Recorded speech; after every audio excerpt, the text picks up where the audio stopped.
Good afternoon. Good afternoon sir. Good afternoon. Last chapter बाकी है जो एटॉमिक स्ट्रक्चर, ठीक है। तो ये एटॉमिक स्ट्रक्चर 2-3 क्लास में खत्म हो जाएगा।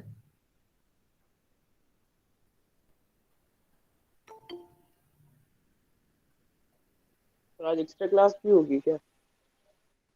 एक्स्ट्रा क्लास, हाँ एक्स्ट्रा क्लास एक ले लेते हैं, ठीक है।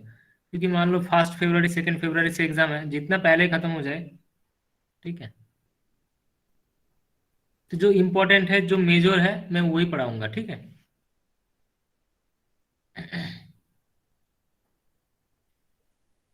ऑलमोस्ट ज्वाइन कर लिया।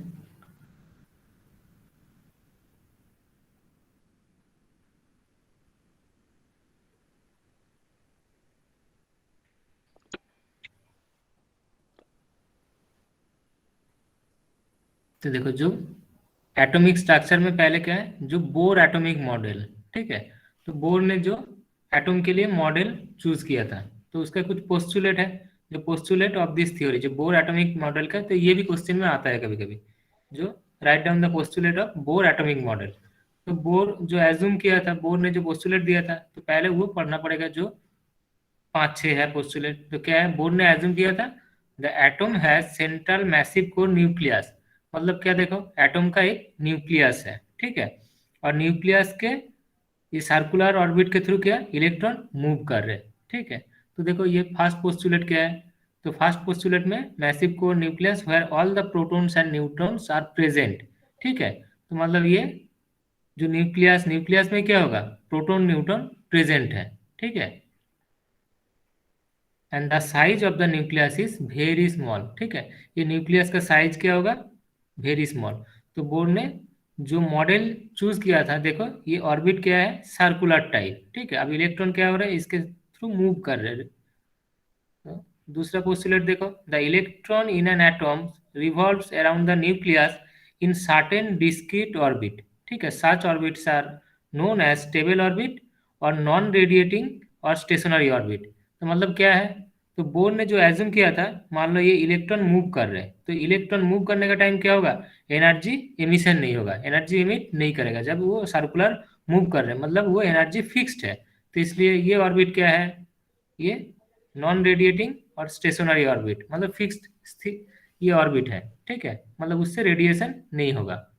तो ये देखो, ये कभी कभी क्वेश्चन में आ जाता है, जस्ट शॉर्ट टाइप क्वेश्चन में, व्हाट इज स्टेशनरी ऑर्बिट, ठीक है। अब नेक्स्ट देखो, नेक्स्ट रूल क्या होगा, मान लो ये इलेक्ट्रॉन क्या हो रहा है, मूव कर रहे हैं। मूव करने के लिए क्या होगा, वो सेंट्रल के जो सेंट्रल न्यूक्लियस है, इसके एक अट्रैक्शन फोर्स रहेगा।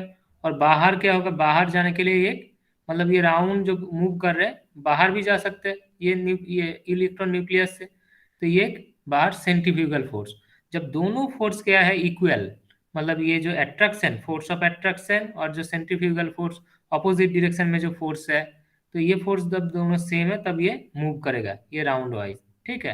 अब देखो थर्ड पोस्टुलेट में क्या है, the force of attraction between the nucleus and electron is equal to centrifugal force of the moving electron. तो देखो the force of attraction towards nucleus is equal to centrifugal force. तो क्या है इसका meaning, क्या है, मान लो न्यूक्लियस पॉजिटिव चार्ज है, तो पॉजिटिव चार्ज से जो नेगेटिव चार्ज का अट्रैक्शन हो रहा है, तो एक अट्रैक्शन फोर्स, और एक बाहर ये मूव करने के लिए क्या होगा, बाहर आउटसाइड एक सेंट्रीफ्यूगल फोर्स। जब दोनों फोर्स इक्वल है तभी तो ये इस ऑर्बिट में मूव करेगा, नहीं तो क्या होगा, मान लो गया कुछ देर गया उसके बाद बाहर चला गया। तो दोनों फोर्स इक्वल होना चाहिए, ठीक है। सर तो फिर एक सेंट्रीपिटल फोर्स भी तो होता है। क्या बोला, सेंट्रीपिटल फोर्स। नहीं एक देखो, एक एट्रैक्शन और एक सेंट्रीफ्यूगल, अब दोनों फोर्स को कंसीडर करो, एक बाहर जा रहे, एक इसके थ्रू आ रहे, मतलब नहीं तो सेंटर पे। सर जो इनसाइड में सर एक सेंट्रीपिटल फोर्स भी लगता है ना, मतलब देखो सेंट्रीफ्यूग। वो फिजिक्स में हो सकता है। अभी ये देख लो, जो फोर्स ऑफ एट्रैक्शन है और ये फोर्स ऑफ सेंट्रीफ्यूगल, मतलब आउटसाइड जा रहे हैं, ठीक है। ये दो फोर्स है, मतलब न्यूक्लियस में जो एज्यूम किया मॉडल, ये मॉडल में दो फोर्स आ रहे हैं, ठीक है।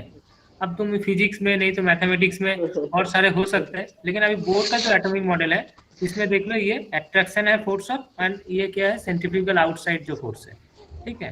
Okay sir. ओके, ठीक है। तो देखो ये दोनों फोर्स इक्वल है। अब क्या होगा, जो तुम्हारा एंगुलर मोमेंटम, ठीक है। तो वो मूव इलेक्ट्रॉन मूव करने के लिए जो एंगुलर मोमेंटम है ये M we R is equal to क्या होगा, जो radius N H by two pi के साथ, जो रेडियस एम वी आर ये equal to N H by two pi, ये एक है। और नंबर फोर्थ क्या होगा,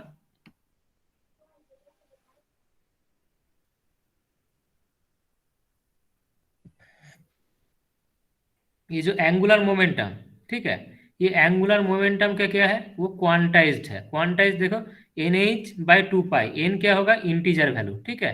एन इजिकल टू 1 2 3 4, तब एन इजिकल टू 1 2 3 4 के लिए क्या होगा, वेरियस एनर्जी लेवल। तो एन इजिकल टू, एन क्या है, ये प्रिंसिपल क्वांटम नंबर। तो ये principal quantum number n is equal to 1, तब ये क्या होगा, के ऑर्बिट। एन इजिकल टू 2, ये L orbit. N is equal to 3, ये M, K L M N O P ऐसे करके जाएगा जब एन वैल्यू इंक्रीज होगा, ठीक है। और नंबर 6 क्या है, देखो एक ऑर्बिट से जब दूसरे ऑर्बिट में क्या होगा, मतलब इलेक्ट्रॉन का मूवमेंट, ठीक है। मान लो एन वन ऑर्बिट से एन टू ऑर्बिट में जा रहे हैं, एन टू ऑर्बिट से एन ऑर्बिट में आ रहे हैं, तब क्या होगा, एनर्जी एब्जॉर्प्शन एमिशन, ठीक है। तो मान लो ये E2 से, सॉरी नहीं ये उल्टा किया कुछ, ठीक है। मान लो लोअर एनर्जी से हायर एनर्जी में जा रहे हैं, ठीक है। तो लोअर से हायर में जा रहे हैं, लोअर से ये E2 को लोअर माना, ठीक है।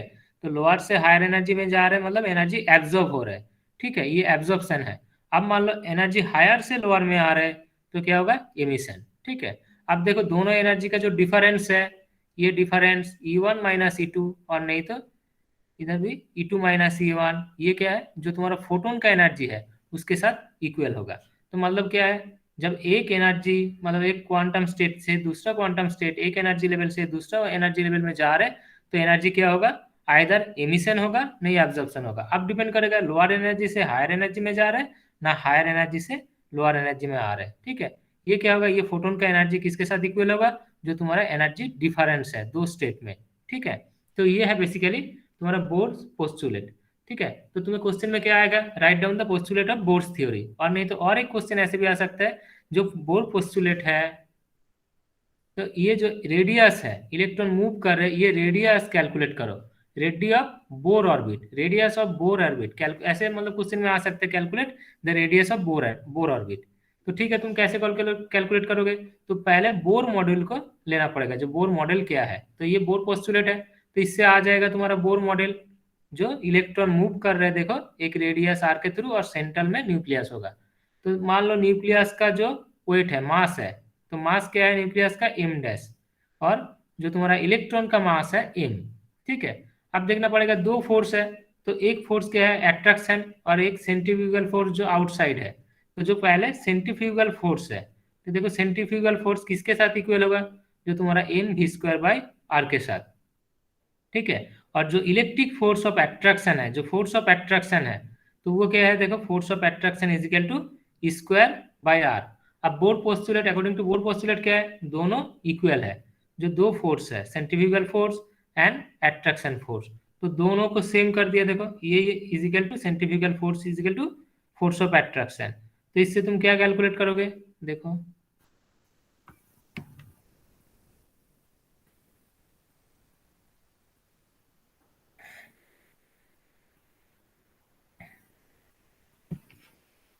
Square by R is equal to M we square, ठीक है।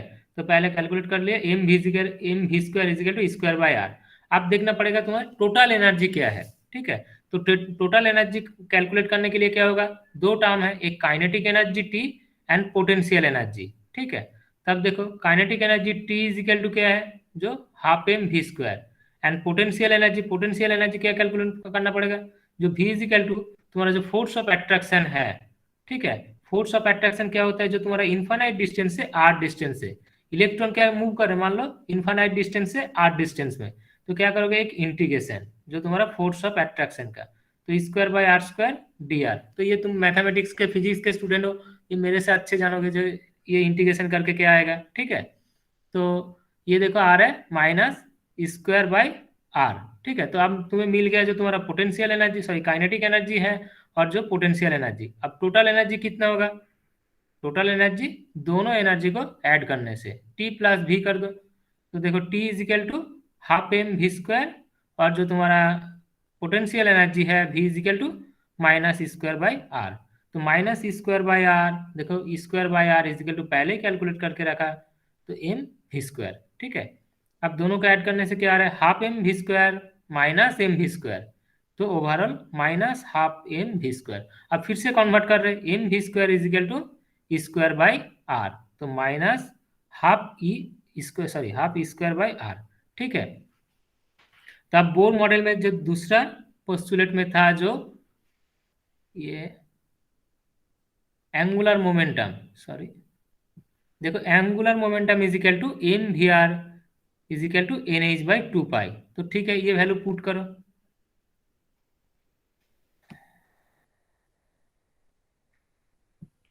देखो m we r is equal to N H by 2 pi, तब इससे तुम क्या कैलकुलेट करोगे, जो तुम्हारा ये v है।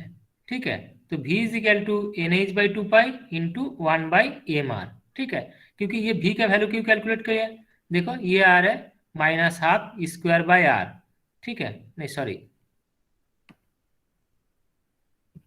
Square by r is equal to M we square. ठीक है, तो v का वैल्यू पुट कर दो अभी, v का value square by r is equal to M we square. अब देखो v का वैल्यू पुट करने से क्या आ रहा है, square by r is equal to n square h square by 4 pi square m r square. ठीक है, तब आर वैल्यू कैलकुलेट कर लो, आर को लेफ्ट हैंड साइड में लेके आ जाओ, तो r square by r is equal to r n square h square by 4 pi square m square. ठीक है, तब देखो जो एन है, एन का वैल्यू वेरिएबल है। ठीक है, तो देखो एन इज इक्वल टू 1 2 3 4 5 ऐसे हो सकता है, तो एन का वैल्यू वेरिएबल है, तो एन को छोड़ के देखो जो h square pi square m e सारे एक फिक्स्ड कांस्टेंट वैल्यू है, तो इसलिए ये ए जीरो ले लिया, ये constant term a zero is equal to ये है।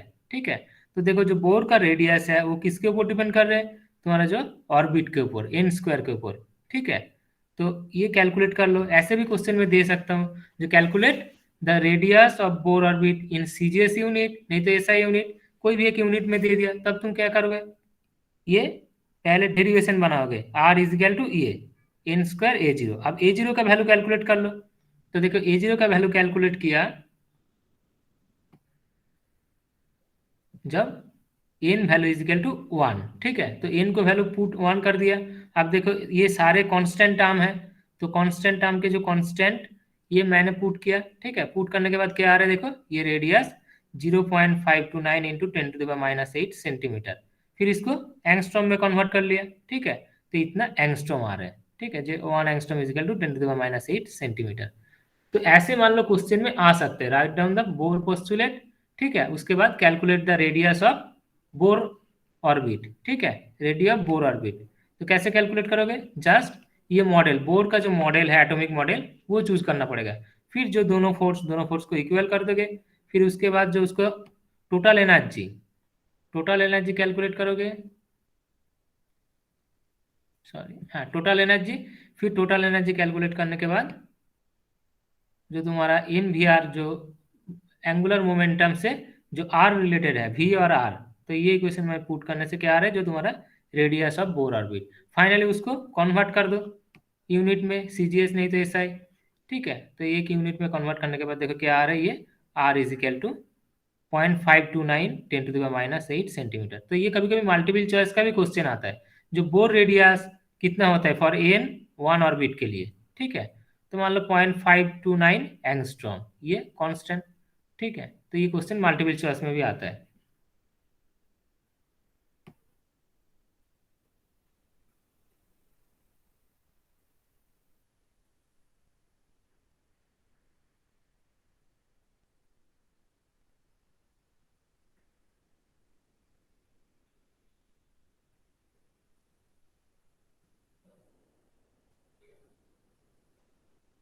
अब देखो energy of an electron in Bohr orbit. ठीक है, अब देखो E is equal to minus half square by r, ये आया था तुम्हारा, एक मिनट देखो, ये total energy is equal to minus half square by r, देखो तुम्हें आर मिल गया, r value r is equal to n square h square by 4 pi square m square. तो आर वैल्यू पुट करने से क्या होगा, जो तुम्हारा एनर्जी ऑफ ऑर्बिट, ठीक है,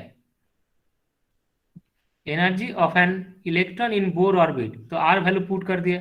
तो आर वैल्यू पुट करने से क्या आ रहा है देखो, -2π² m⁴। अब मान लो एन वैल्यू 1 है, नहीं तो n² h²। ठीक है, तो ई का एक्सप्रेशन में एनर्जी, टोटल एनर्जी भी तुम कैलकुलेट कर पाओगे। तो ये भी क्वेश्चन में दे सकते हो, जो आर वैल्यू नहीं बल्कि total energy of Bohr orbit. तो कैसे कैलकुलेट करोगे, तो पहले तुम्हें radius of Bohr orbit calculate करना पड़ेगा, उसके बाद ये एनर्जी इक्वेशन में आर का वैल्यू पुट कर दो। ठीक है, तो ये दो डेरिवेशन है, दो डेरिवेशन क्वेश्चन में आता है। ठीक है, अब मान लो जो नेक्स्ट पोस्टुलेट था, मान लो एनर्जी क्या हो रहा है, एक ऑर्बिट से दूसरे ऑर्बिट में जा रहे हैं। ठीक है, तो E2 से E1, नहीं तो E1 से E2। ठीक है, तब क्या होगा, तो दोनों का एनर्जी एक्सप्रेशन मिल गया तुम्हें, E2 मिल गया, E1 मिल गया। तब तुम क्या कर सकते हो, दोनों का एनर्जी डिफरेंस डेल्टा E ये कैलकुलेट कर सकते हो। तो देखो कैसे करोगे,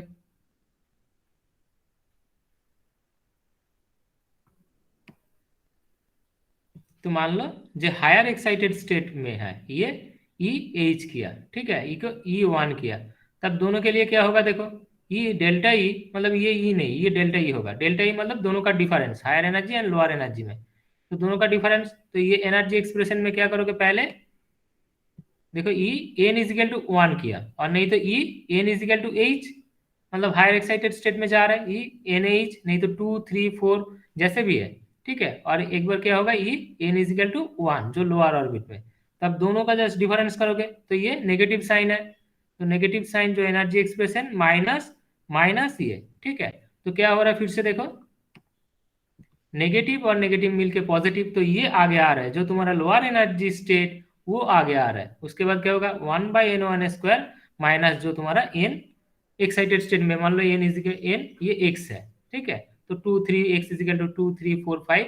तो तुम ऐसे भी एनर्जी डिफरेंस भी कैलकुलेट कर सकते हो जो दो एनर्जी के बीच में, ठीक है, दो ऑर्बिट ऑर्बिट के बीच में। ठीक है, और ये भी क्वेश्चन में आता है कभी कभी, देखो जो आयोनाइजेशन एनर्जी मैंने पढ़ाया था ना, आयोनाइजेशन एनर्जी, तो आयोनाइजेशन एनर्जी में क्या था, जो एक इलेक्ट्रॉन को तुम जो बाहर ऑर्बिटल है उसको रिमूव कर रहे हो इन्फानाइट डिस्टेंस में। तो देखो आयोनाइजेशन एनर्जी का एक्सप्रेशन क्या होगा, एक मिनट, इसमें है मतलब इसमें है नहीं, लेकिन देखो जो आयोनाइजेशन एनर्जी, मान लो nth ऑर्बिट से तुम इसको रिमूव कर रहे हो फॉर हाइड्रोजन लाइक एटम, तो हाइड्रोजन लाइक एटम के लिए क्या होगा, हाइड्रोजन का वैलेंस शेल में 1s1 1 इलेक्ट्रॉन सिस्टम है। ठीक है, तो 1s ऑर्बिटल, तो 1s ऑर्बिटल n क्या होगा 1 वैल्यू, और तुम उसको इन्फानाइट डिस्टेंस में लेके जा रहे हो, तो 1/∞, तो क्या होगा ये 0 हो जाएगा। तो टोटल वैल्यू जो है हाइड्रोजन एटम के लिए क्या होगा, ये जो कांस्टेंट टर्म पुट करने से आ जाएगा, तो इसका value most probably 13.6 electron volt होता है। एक मिनट जस्ट,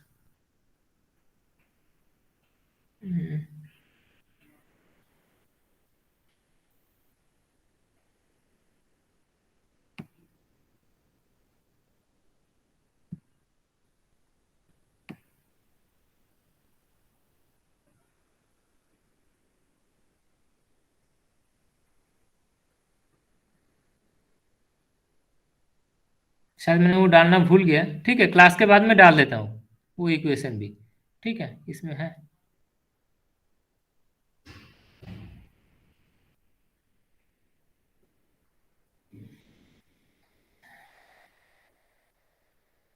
नहीं ये तो सेम है। ठीक है, इसमें भी है नहीं।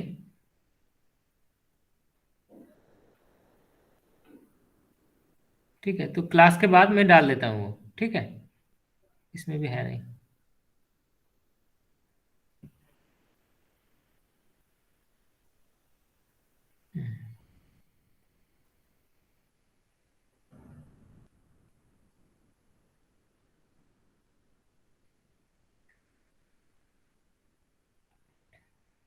अब देखो ये एक टर्म, सॉरी,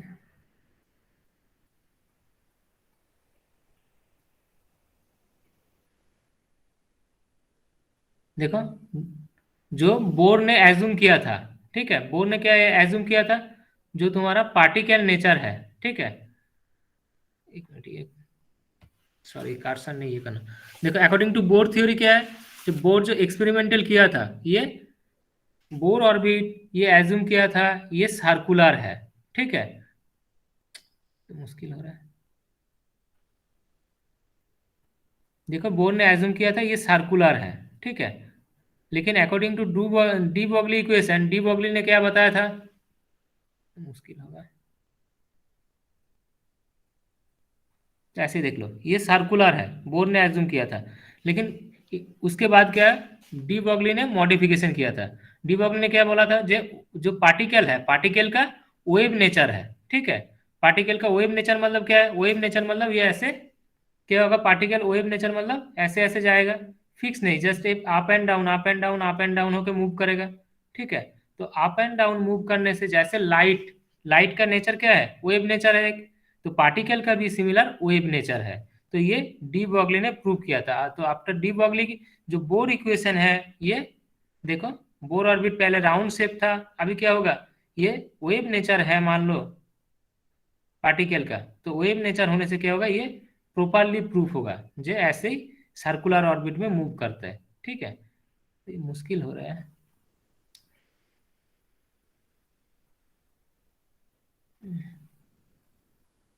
कोई एक अनम्यूट करके देखो, ये दिखाई दे रहा है, हेलो, नहीं सर, क्लियर नहीं है।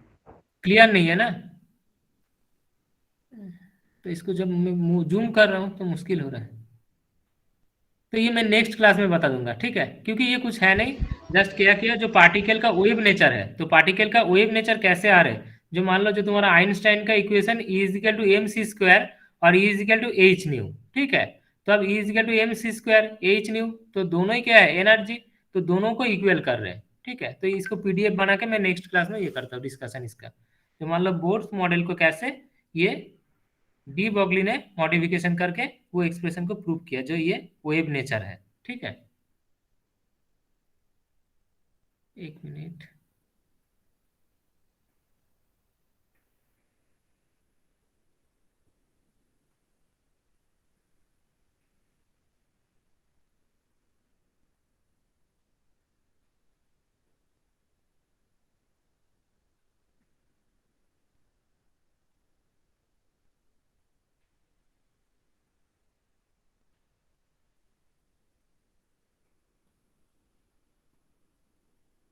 तो देखो बोर ने जो फास्ट ऑर्बिट, जो क्वांटाइज्ड ऑर्बिट है वो एज्यूम किया था, तो एन इजिकल टू क्या है, प्रिंसिपल क्वांटम नंबर। तो अकॉर्डिंग टू बोर मॉडल क्या है, जो different types of quantum number है, तो एक प्रिंसिपल क्वांटम नंबर, ठीक है, एक एजीमुथल क्वांटम नंबर, एक है मैग्नेटिक क्वांटम नंबर, एक है स्पिन क्वांटम नंबर।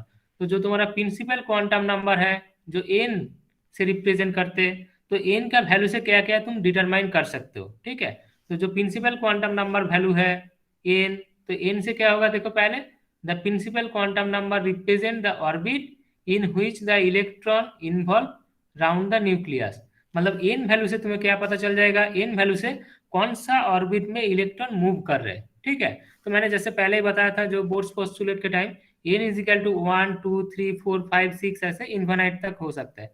तो इसके लिए क्या वैल्यू होगा, के, N is equal to 1 K orbit, n is equal to 2 के लिए L orbit, n is equal to 3 के लिए एम ऑर्बिट, ऐसे ऑर्बिट पता चल जाएगा, जो इलेक्ट्रॉन कौन सा ऑर्बिट में मूव कर रहे हैं। मान लो 4s इलेक्ट्रॉन है, 5s इलेक्ट्रॉन है, 6p 6d, नहीं तो 3d, तो कैसे पता चल जाएगा जो ये इलेक्ट्रॉन कहाँ पे है। तो मान लो प्रिंसिपल क्वांटम नंबर जो nd मतलब 3d है, ठीक है, तो प्रिंसिपल क्वांटम नंबर क्या है, वो 3 है, तो 3 के लिए ऑर्बिट क्या होगा, एम ऑर्बिट में। मान लो 2s है, तो 2s n is equal to 2 के लिए क्या है, एल वैल्यू है, एल ऑर्बिट में इलेक्ट्रॉन मूव कर रहे हैं, ठीक है। तो इससे क्या पता चल जाएगा, जो इलेक्ट्रॉन कौन सा ऑर्बिट में है, ठीक है।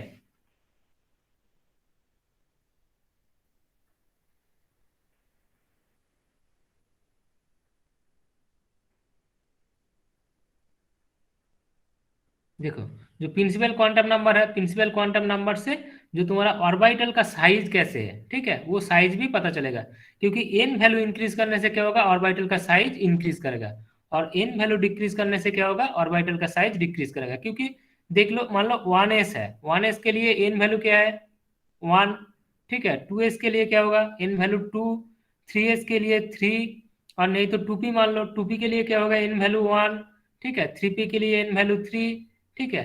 तो देखो, जो तुम्हारा प्रिंसिपल क्वांटम नंबर है, sorry, principal quantum number value increase होने से क्या होगा, उसका साइज बढ़ जाता है। तो मान लो 2p से 3p ऑर्बिटल का साइज क्या है, बड़ा है, ठीक है।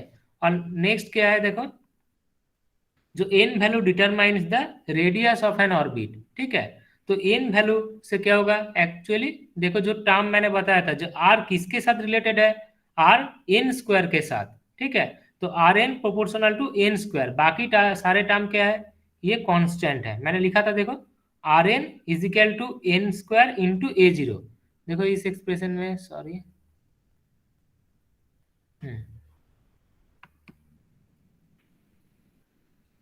देखो r इज इक्वल टू,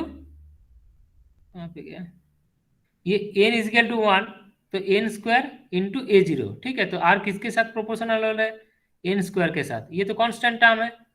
तो सॉरी, आ गया, ठीक है। तो देखो r n proportional to n square, ठीक है। तो क्या होगा, एन स्क्वायर का वैल्यू मतलब एन वैल्यू इंक्रीज करेगा तो क्या होगा, आर में रेडियस ज्यादा होगा, ठीक है। नेक्स्ट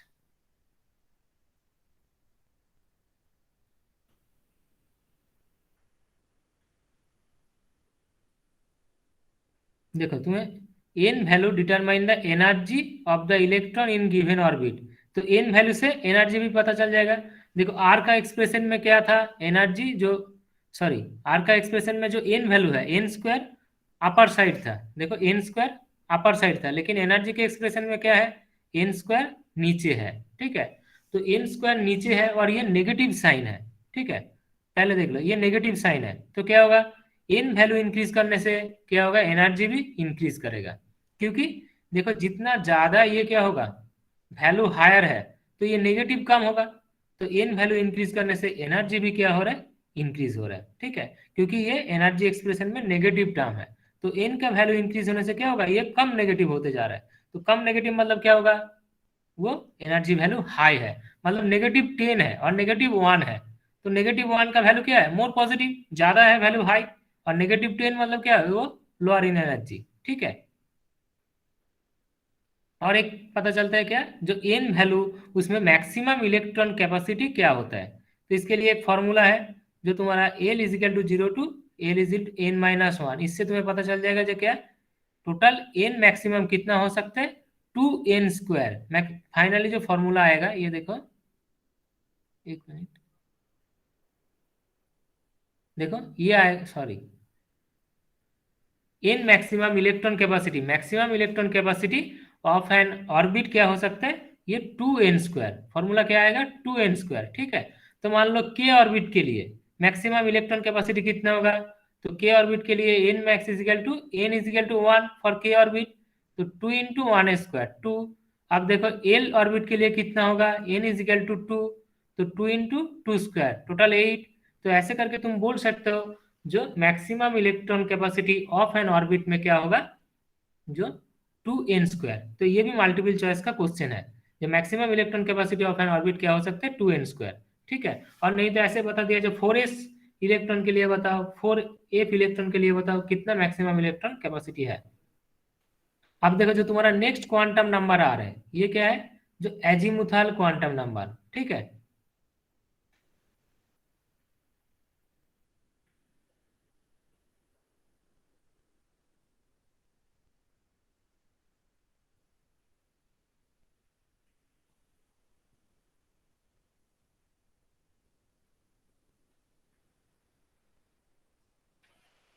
पहले देखो, जो एल वैल्यू, जो तुम हाइड्रोजन स्पेक्ट्रा, ठीक है, hydrogen spectra, hydrogen 1 electron system, hydrogen का स्पेक्ट्रा क्या होता है, और भी छोटा छोटा लाइन में स्प्लिट होता है, ठीक है। तो मान लो एक लाइन स्प्लिट हुआ, दूसरा लाइन ऐसे ऐसे, एक दोनों लाइन के अंदर भी छोटा छोटा लाइन होता है, वो है फाइन स्ट्रक्चर, ठीक है। तो हाइड्रोजन का फाइन स्ट्रक्चर एक्सप्लेन करने के लिए जो क्वांटम नंबर जरूरी है, ये है एजीमुथल क्वांटम नंबर, ठीक है। जस्ट ये डॉटेड लाइन पढ़ लेना, ये क्या है, ठीक है। तब देखो इसका जरूरत क्या है, information giving by L value. L value से क्या पता चलेगा तुम्हें, तो ये बहुत इंपॉर्टेंट है, जो एजीमुथल क्वांटम नंबर है, एल वैल्यू से बहुत कुछ पता चलता है, तो ये अच्छे से पढ़ना, ठीक है। तो information giving by L values, तो L values represent the different sub orbit. देखो एन वैल्यू रिप्रेजेंट क्या करते हैं, जो तुम्हारा डिफरेंट ऑर्बिट है, तो orbit content different sub orbit and sub orbit contain different orbitals. तो पहले क्या आता है, ऑर्बिट, उसके बाद सब ऑर्बिट मतलब ऑर्बिट के अंदर जो है। अब ऑर्बिटल्स क्या है, जो सब ऑर्बिट के अंदर है वो है ऑर्बिटल, मतलब वो आएगा तुम्हारा जो मैग्नेटिक क्वांटम नंबर से, ठीक है, कितना ऑर्बिटल है। तब देखो जो एल वैल्यू से तुम्हें पता चल जाएगा उसमें कितना सब ऑर्बिट है। कैसे पता चलेगा, मान लो L value is equal to 0 1 2 3, तो एल वैल्यू 0 1 2 3 होने से देखो उसका ऑर्बिट सब ऑर्बिट क्या हो रहा है, L is equal to 0 S, L is equal to 1 P, L is equal to 2 D, L is equal to 3 F, ऐसे करते जाएगा G H dot dot respectively. तो एल वैल्यू से पता चल जाएगा उसमें कितना सब ऑर्बिट है, ठीक है। नेक्स्ट देखो जो इंपॉर्टेंट, सबसे ज्यादा इंपॉर्टेंट है, L value determines the shape of different sub orbitals, ठीक है। तो एल वैल्यू क्या करेगा, डिफरेंट सब ऑर्बिटल का शेप कैसे होगा। तो मान लो जो 1s है, ठीक है, 1s क्या होगा, राउंड शेप। तो मान लो सेम जैसे 1s L is equal to 0, अब क्या होगा 2s 2p, दोनों ऑर्बिटल आ रहे हैं, तो दोनों ऑर्बिटल 2s 2p, 1s के लिए ठीक है ये राउंड शेप हो गया। लेकिन जब 2s और 2p दोनों प्रेजेंट है, ठीक है, जिसका हायर वैल्यू ऑफ एल है, ठीक है, ये higher value of L 2p, L is equal to 1, तो वो राउंड शेप होगा। और जो तुम्हारा लोअर एल वैल्यू है ये है इलिप्सॉइड शेप। तो इसलिए देखो जो 2s 2p में 2p राउंड शेप है और जो 2s है वो इलिप्टिकल व इलिप्सॉइड शेप, ठीक है। अब कंपेयर करो, मान लो 3s 3p 3d ऑर्बिटल है, तो 3s 3p 3d ऑर्बिटल में देखो हायर एल वैल्यू किसका है, डी ऑर्बिटल के लिए एल वैल्यू 2 होता है, तो D L is equal to 2, तो ये होगा तुम्हारा राउंड शेप और ये सारे इलिप्टिकल होगा। अब दोनों इलिप्टिकल है, तो दोनों इलिप्टिकल में देखो जो एल वैल्यू ज्यादा है, मतलब एल वैल्यू ये 1 है, तो इसका इलिप्टिसॉइड कैपेसिटी क्या होगा, कम होगा, और इसका इलिप्टिसिटी ज्यादा है 3s का। अब मान लो तुम्हारा क्या क्या है 3s 3p 3d 4f, ठीक है, तो ये है। अब देखो 4f एफ ऑर्बिटल के लिए एल वैल्यू कितना होता है 3, तो ये सबसे ज्यादा है, ये देखो राउंड शेप। उसके बाद देखो 3d ऑर्बिटल, ये इलिप्सॉइड, ये 3p भी इलिप्सॉइड और ये 4s भी इलिप्सॉइड। अब डिपेंड करेगा इलिप्सॉइड का नेचर कैसे होगा, ठीक है। तो ये बहुत इंपॉर्टेंट है, जो L value determine the shape of the different sub orbit. देखना ऐसे एचएस में भी ये क्वेश्चन आता था कभी कभी, जो एल वैल्यू से कैसे ऑर्बिट का सब ऑर्बिट का शेप डिटरमाइंड होगा। तो मान लो जो 1s है ये राउंड शेप होगा। अब जब दो ऑर्बिटल आ गया 2s 2p, तब उनमें से जो एल वैल्यू हायर है उसका क्या होगा, राउंड शेप, और जो लोअर एल वैल्यू है वो इलिप्सॉइड, ठीक है। अब नेक्स्ट में देखो 3s 3p 3d, तो 3d के लिए जो D L is equal to 2, तो ये राउंड शेप होगा और ये क्या होगा, इलिप्सॉइड। अब इलिप्सॉइड कंपेयर करना पड़ेगा दोनों में, एक 3s है एक 3p, दोनों ही इलिप्सॉइड है, तो जो 3s एल वैल्यू लेस है उसका इलिप्सॉइड नेचर ऐसे आएगा, और जो 3p है वो ऐसे, मतलब इलेक्ट्रिसिटी इसमें और ज्यादा हो रहा है, ठीक है।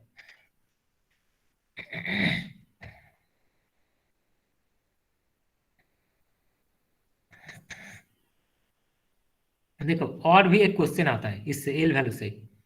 आप देखो L value determines the shape of the orbitals, ये क्या है, shape of the different sub orbit, और ये है ऑर्बिटल।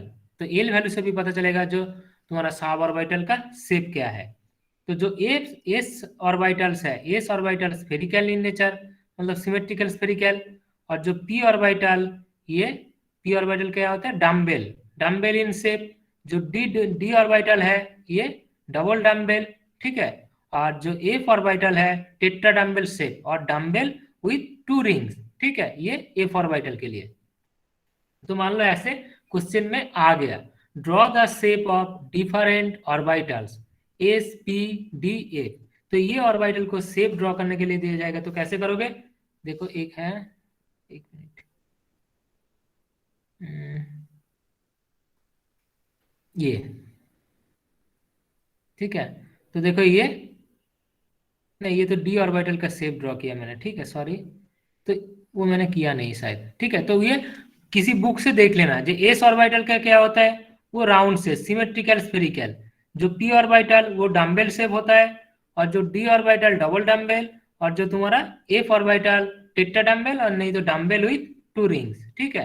तो ये भी क्वेश्चन में आता है, just draw the shape of different types of orbital, नहीं तो डी ऑर्बिटल की भी बोल सकते हो। अब डिफरेंट डी ऑर्बिटल का कैसे शेप है, ऐसे, ये बाद में कराता हूँ, ठीक है।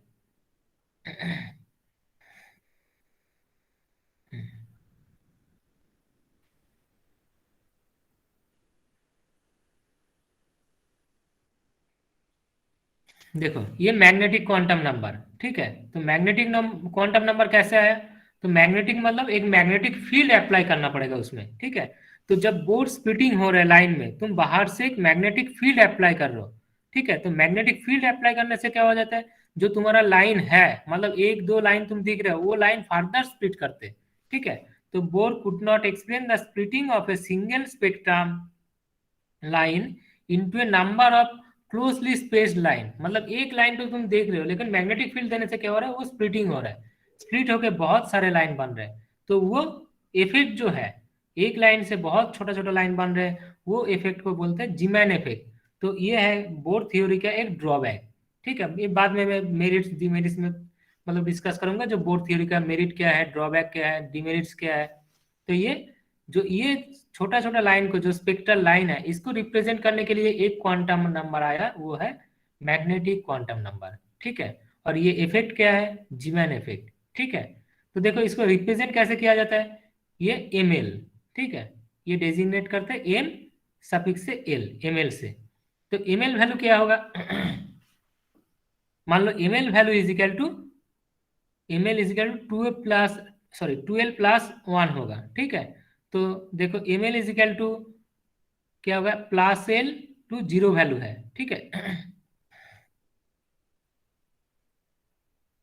तो एम एल इजिकल टू देखो plus L two dot dot minus L, एक 0 रहेगा बीच में, और नहीं तो ऐसे भी कर सकते हो, is equal to 0 to plus minus L M L value, ठीक है। तो अब एम एल वैल्यू से क्या आता है, information given by M L value, ठीक है।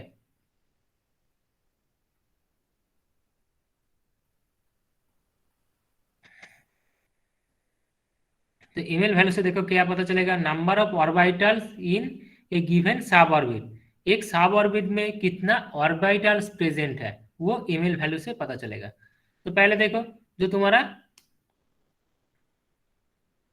एस सब ऑर्बिट, ठीक है, एस सब ऑर्बिट के लिए एल वैल्यू क्या है, 0। तो एल वैल्यू 0 है, एम एल वैल्यू क्या होगा, प्लस माइनस एल। तो 0 है, तो 0 का प्लस माइनस क्या होगा, M L is equal to 0। तो hence S sub orbits contain only one S orbital, ठीक है। तो एम एल वैल्यू जेहेतु इस ये क्या है, एम एल वैल्यू इसका 0 है, ठीक है। एम एल वैल्यू 0 होने से क्या होगा, एक ही ऑर्बिटल रहेगा, एस ऑर्बिटल। अब पी सब ऑर्बिट के लिए देखो, पी सब ऑर्बिट के लिए एल इज इक्वल टू 1। तो एल इज इक्वल टू 1 है, तो उसके लिए एम एल वैल्यू क्या होगा, 0 टू प्लस माइनस एल, तो मतलब प्लस एल 0 माइनस एल। तो अब एल इज इक्वल टू 1, तो क्या होगा, +1 0 -1। तो एल जो पी सब ऑर्बिट है, इसलिए देखो पी सब ऑर्बिट में कितना ऑर्बिटल रहता है, P X P Y P Z, ठीक है। फॉर डी सब ऑर्बिट के लिए देखो एल इज इक्वल टू 2। तो एल इज इक्वल टू 2 मतलब एम एल वैल्यू क्या होगा, plus my 0 to plus minus L. तो 0 टू प्लस माइनस एल मतलब plus L two 0 minus L. अब देखो ये एल वैल्यू 2 है, तो +2 +1 0 -1 -2। तो हेंस डी सब orbit contains 5 degenerate D orbital. देखो इसलिए क्या कितना होता है डी ऑर्बिटल, 5, जो D Z square D X square minus Y square, देखो इसमें डेजिग्नेट किया है, D X square minus Y square, D Z square, D X Y, D Y Z, D Z X. And for F sub orbit के लिए क्या होगा, F is L value 3, ठीक है। तो एल वैल्यू 3 है, तो एम एल वैल्यू कितना होगा, +3 +2 +1 0 -1 -2 -3। तो कितना हो रहा है देखो, 7 एफ ऑर्बिटल। तो एफ ऑर्बिटल कितना होता है, 7। तो कैसे डेजिग्नेट करोगे, देखो F X cube, F Y cube, F Z cube, F X Y Z, F X into Y square minus Z square, F Y into Z square minus X square, and F Z into Y square minus X square. तो ये ऐसे designate करोगे जो email value से। तो कैसे पता चलेगा, मान लो कोई सब ऑर्बिट में कितना ऑर्बिटल्स है, तो वो कैसे कैलकुलेट करोगे, सब ऑर्बिट के लिए एल वैल्यू देखना पड़ेगा। एल वैल्यू कितना है। अब एल वैल्यू पता है तो एम एल वैल्यू पता चल जाएगा, क्योंकि M L is equal to 0 to ± L. तो इसलिए एस ऑर्बिट के लिए एक ही orbital 4s orbital, sorry S orbital. P के लिए कितना होता है, P X P Y P Z 3p orbital. और जो डी सब ऑर्बिट के लिए कितना होता है 5d ऑर्बिटल, और एफ के लिए 7d orbital, 7 orbital, F orbital. Just ये डी ऑर्बिटल का शेप कैसे होता है, एस ऑर्बिटल का शेप कैसे होता है। तो देखो जो तुम्हारा एक्स वाई जेड एक्सिस है, ठीक है, ये एक्स वाई जेड एक्सिस। तो पहले देखना पड़ेगा जो तुम्हारा D X square minus Y square orbital है। तो D X square minus Y square, इसलिए देखो जो एक्स एक्सिस है इसमें एक ऑर्बिटल, और जो वाई एक्सिस है इसमें एक ऑर्बिटल, ठीक है। तो ये D X square minus Y square orbital ऐसे डेजिग्नेट करोगे। और देखो जो पी ऑर्बिटल में क्या होता है, हमेशा साइन पॉजिटिव एक साइड नेगेटिव, लेकिन डी ऑर्बिटल में क्या होता है दोनों साइड पॉजिटिव दोनों साइड नेगेटिव, ठीक है। ये है difference between P orbital and D orbital, ठीक है। अब जेड स्क्वायर का साइन कैसे आएगा, देखो जेड स्क्वायर में एक जेड एक्सिस बराबर लिगेंड सॉरी ये होना चाहिए ऑर्बिटल, और एक जो तुम्हारा राउंड से, ठीक है। और उसके बाद देखो जो डी एक्स वाई ऑर्बिटल, तो डी एक्स वाई ऑर्बिटल के लिए क्या होगा, जो तुम्हारा इन बिटवीन प्लेन है एक्स और वाई प्लेन में, ये देखो एक्स एंड वाई प्लेन में है। अब जो डी वाई जेड ऑर्बिटल है, देखो वाई जेड प्लेन में है, इन बिटवीन द एक्सिस, मतलब वाई एंड जेड एक्सिस के बीच में है। अब देखो जेड एक्स ऑर्बिटल क्या होगा, जब जेड ऑर्बिटल और एक्स ऑर्बिटल ये इन बिटवीन द एक्सिस। तो ऐसे भी क्वेश्चन में आ सकते हैं, draw the shape of the different types of D orbital, draw the shape of different type of F orbital, और not draw the shape of the different type of P orbital, ठीक है। और नहीं तो एक साथ आ सकते हैं, draw the shape of the different S P D F sub orbital, sorry सब ऑर्बिट, ठीक है। तो देखो इस क्लास में किसी का कोई प्रॉब्लम है? Hello hello sir. ठीक है। तो मान लो जो बोर पोस्टुलेट है, बोर पोस्टुलेट से क्या करोगे, बोर का एनर्जी रेडियस का एक्सप्रेशन, और जो आयोनाइजेशन एनर्जी कैलकुलेशन, ठीक है।